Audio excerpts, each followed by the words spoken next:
There are passages in the Bible that shine like the sun after a storm, and Psalm 103 is one of them. These words weren't written in a sterile hospital or whispered in a therapist's office. They were penned by a man who had known the valley of the shadow of death and still lifted his hands to bless the Lord. David, the shepherd king, had fought lions, bears, giants, armies, and even his own failures. Yet, in the quietness of reflection, he calls on his soul, not his army, not his crown, not his physician, but his soul, to rise up and bless the Lord. And why? Because this God forgives and this God heals. Now I want you to notice something. David didn't say God heals some diseases. He didn't say God heals only the physical or only the spiritual. He said he heals your diseases. This is no poetic exaggeration. This is divine truth. And if it's in God's word, you can stake your life on it. God is not a halfway healer. He doesn't treat symptoms. He goes to the root. He is the great physician. He heals what modern medicine can't even detect. Doctors can reset bones, but they can't reset broken hearts. They can prescribe pills, but they can't prescribe peace. They can remove tumors, but they can't remove torment. Only God can do that. Think about the diseases we carry that don't show up in blood work. The disease of shame, the disease of bitterness, the silent infection of resentment, the slow cancer of unbelief. Some of us have walked around for years with wounds no one can see. Rejection from childhood, betrayal from a loved one, self-hate that eats at the soul like rust on iron. And friend, you may have accepted those wounds as permanent. But God says otherwise. Psalm 10:03 is not merely an observation. It's a revelation. It declares who God you is and what God He does. He is not only concerned with eternity. He is present in your pain right now. God didn't send His Son just to get you to heaven. He sent His Son to set you free. Healing isn't just a fringe benefit of faith. It's the very heart of the gospel. And notice the ordering on He forgives, He heals. That's no accident, because the greatest sickness man has ever known is sin. And the moment forgiveness comes, the door opens wide for healing to flow. That doesn't mean we never face suffering. And no, this is not about avoiding hardship. It's about accessing divine strength in the midst of it. Healing may come in the body, or it may come in the heart, but wherever it comes from Him. David remembered what so many of us forgetting: God is not distant. He is not indifferent.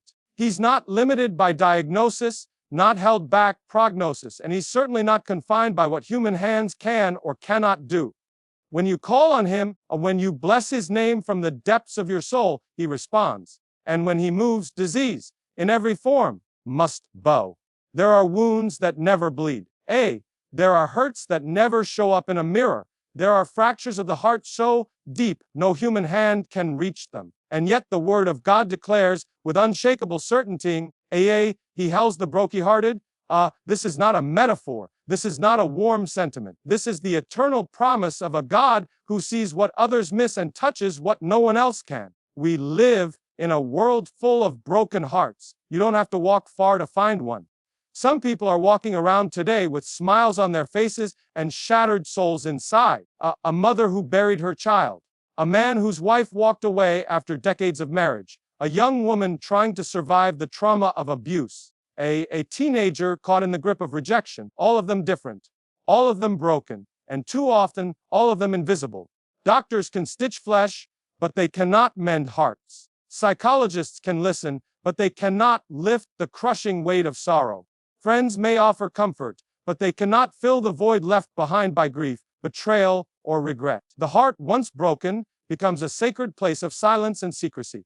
And yet Psalm 147 tells us that God steps into that sacred space, not to shame it, not to ignore it, but to bind it up. When the scripture says He binds up their wounds, it paints a picture of gentleness. God doesn't rush in with rough hands.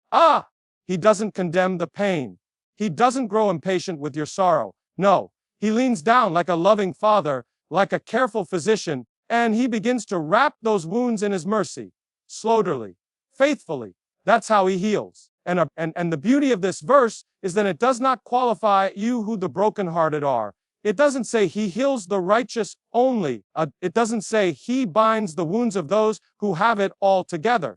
It simply says, the brokenhearted. That means you. That means me.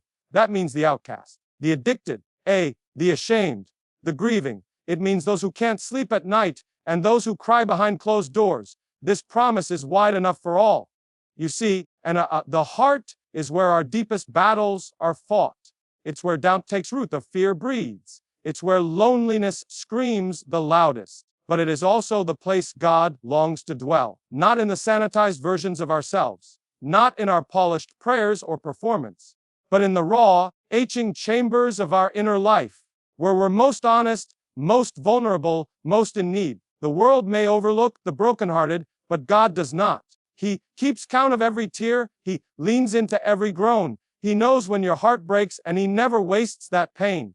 In fact, brokenness is often the very place where healing begins, because it's in our need that we are finally willing to let Him in. The binding, the healing, the restoration. It all starts when we stop pretending we're whole and start bringing Him our broken pieces. And oh, what a God He is! He doesn't discard the fragments. He gathers them. He doesn't just patch up the damage. He makes something new, something stronger, something sacred. When the Lord binds up the wounds, He leaves the mark of grace in every scar. There are times in life when fear comes like a flood, sudden, overwhelming, and relentless. We try to stand strong, and we try to reason our way through, but there comes a point when the weight is too much. Whether it's the fear of sickness, the fear of loss, the fear of failure, or the fear of death, something inside us cries out for shelter. And that is where Psalm 91 speaks so powerfully. It doesn't offer us a technique. It doesn't point us to a human solution. It points us to a person, the Most High God. And it says this: He will cover you with His feathers, and under His wings you will find refuge. This is not some fragile pudic image. It is the fierce and tender promise of the Almighty. The picture is of a mother bird spreading her wings over her young, shielding them from the elements, from danger, from the eyes of predators. It is a picture of warmth, of protection, of absolute safety. And it is not merely symbolic. It reflects the very nature of our God, a God who doesn't stand far off in our storms, but who gathers us in close, wraps us in His presence, and becomes our shelter in the time of trouble. The world offers many kinds of temporary refuge: distraction, entertainment, medication, false hope. But none of these can calm a tormented heart. None of them can still the soul. Only under His wings do we find the kind of rest that silences anxiety and steadies trembling hands. Because His wings are not weak. His wings are not uncertain. His wings are faithful. That's what the Psalm says. His faithfulness is your shield, not your circumstances, not your reputation, not your health, your wealth, or your ability to fix things. His faithfulness that surrounds you like armor. When everything around you feels unstable, His character does not change. When your plans fall apart, His promises hold firm. When your strength fails, His presence does not waver. There is healing in knowing you are not alone, that you are not exposed, that you are not forgotten. And it's not just physical danger the Lord protects you from. This psalm is for the soul, the deep place within you where fear tries to rule and darkness tries to creep in. The enemy doesn't always come with swords or sickness. Sometimes he comes with discouragement, with hopelessness, with lies that say you're not going to make it. But under the wings of God, those lies lose their power. Under His wings, truth becomes your covering. Peace becomes your portion. There's something profoundly personal in the image of being tucked under His wings. You can't be at a distance and still be under His feathers. You have to come close. You have to dwell. The healing isn't just in believing God exists. It's in abiding in Him, living in His shadow, choosing to trust Him when fear knocks at your door. The closer you draw to Him, the more you realize that His covering isn't just for protection. It's for restoration. Because in His presence, the fear is replaced with faith, and the brokenness is met with healing. There are moments in life when the weight of sorrow feels unbearable. Grief presses down like a stone on the chest. Disappointment gnaws at the soul. Loneliness creeps in like a shadow that never leaves. And in those dark valleys, it can feel like no one sees you, no one hears you, and no one truly understands what you're carrying. But then comes the voice of Scripture, firm, gentle, and eternal, declaring this one truth: the Lord is close to the brokenhearted, This is not merely a word of comfort, it is a revelation of divine proximity. When others walk away, God draws near. A. When your friends don't know what to say, God listens. When your own prayers are reduced to groans and tears, He bends low to gather them all. In a world that often avoids brokenness, God moves toward it. His presence isn't repelled by your pain, it is attracted to it. The psalmist doesn't say the Lord sends help from afar. He doesn't say God delegates your healing to angels or leaves it to time to sort out. No. The word says the Lord Himself is close, closer than breath, closer than your next heartbeat. He is not a distant deity watching from the heavens. He is Emmanuel, God with us, standing with the wounded, dwelling with the weary, comforting the crushed in spirit. This verse speaks to those who are crushed.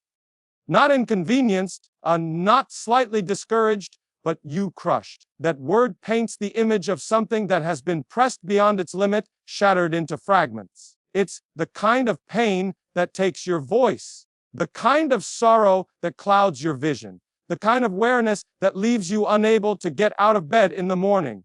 And yet it's in that very place, when the soul is cracked open, that God shows up with healing in His wings and salvation in His hand. To be crushed in spirit is not a sign of failure. It's not evidence of weak faith. It's the condition of humanity in a fallen world.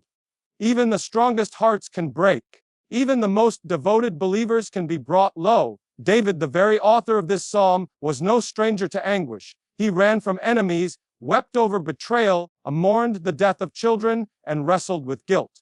And yet, through all of it, he came to know this one true thing: when your heart breaks, God draws near. There is something sacred about suffering that the world does not understand. While the world tells you to get over it, to move on, to pretend you're fine, the Lord invites you to bring your pain to Him. He does not despise the wound. He redeems it. He does not rush you through grief. He walks with you in it. He does not demand that you have all the answers. He becomes your answer. His nearness is not just a comfort, it is a lifeline. And when the Lord is near, everything changes. His presence does what no medicine, no therapy, no well-meaning words can do. It doesn't just soothe the pain, it begins to transform it. The nearness of God is not passive, it is active. It lifts, it strengthens, it saves. He reaches down into the ashes of your sorrow and begins the quiet work of renewal. The world may overlook you in your brokenness, but God never will. The crushed in spirit are not cast aside. They are the very ones He comes to save. There are seasons when life wraps itself in sorrow, when joy feels like a distant memory and each day is shadowed by the weight of mourning. Grief has a way of clothing the soul in garments that feel heavy. Sackcloth, the symbol of anguish and repentance, drapes over the heart like a burden too great to bear. David knew what it was to mourn. He knew the long nights, the unanswered prayers, the weight of regret, the sting of loss. And yet, out of that deep place of sorrow, this declaration bursts: "For thee, you turned my mourning into dancing." This is not the voice of someone who denied his pain. David did not pretend that sorrow wasn't real. He didn't suppress it. He walked through it, cried in it, and brought it before the Lord. And in doing so, he discovered something that human strength can never produce: divine transformation. God did not merely comfort him in mourning, God, you turned it into dancing. He changed the very essence of the experience. What began in grief ended in celebration. What was covered in tears erupted into praise. To dance, in the language of Scripture, is a physical expression of joy and freedom. It is not a casual gesture.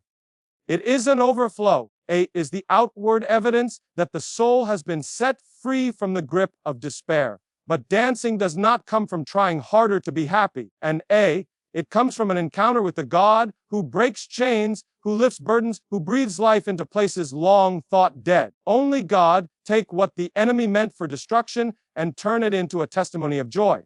David speaks of sackcloth being removed. Sackcloth was the traditional clothing of grief and humility. It was rough, uncomfortable, a symbol of suffering and repentance.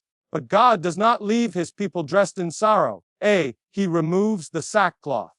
Not when we pretend everything is okay, but when we lay it all before Him. In His mercy, He doesn't just take away what burdens us. He replaces it. He clothes us with joy. He doesn't leave us exposed or empty. He dresses us in something new. Joy becomes our new covering, a garment of praise that no enemy can steal and no circumstance can cancel. This joy is not rooted in circumstance. It's not about the absence of hardship. It's about the presence of God. Joy, as the Bible reveals it, is not surface level happiness. It is a deep, unwavering gladness anchored in the faithfulness of the Lord. It sings in the night, it rises after the fall, and it declares that even the darkest season will not last forever. Because God is a restorer, He is a redeemer, and He is a God who brings dancing out of mourning. Psalm 30 is not merely a personal testimony, it is a prophetic declaration for anyone who finds themselves clothed in grief. It is the promise that sorrow may endure for a night, but joy is coming with the morning. It is the invitation to believe that what has been lost can be restored, and that what has been broken can be healed, and that what has been silent in despair can be revived in worship.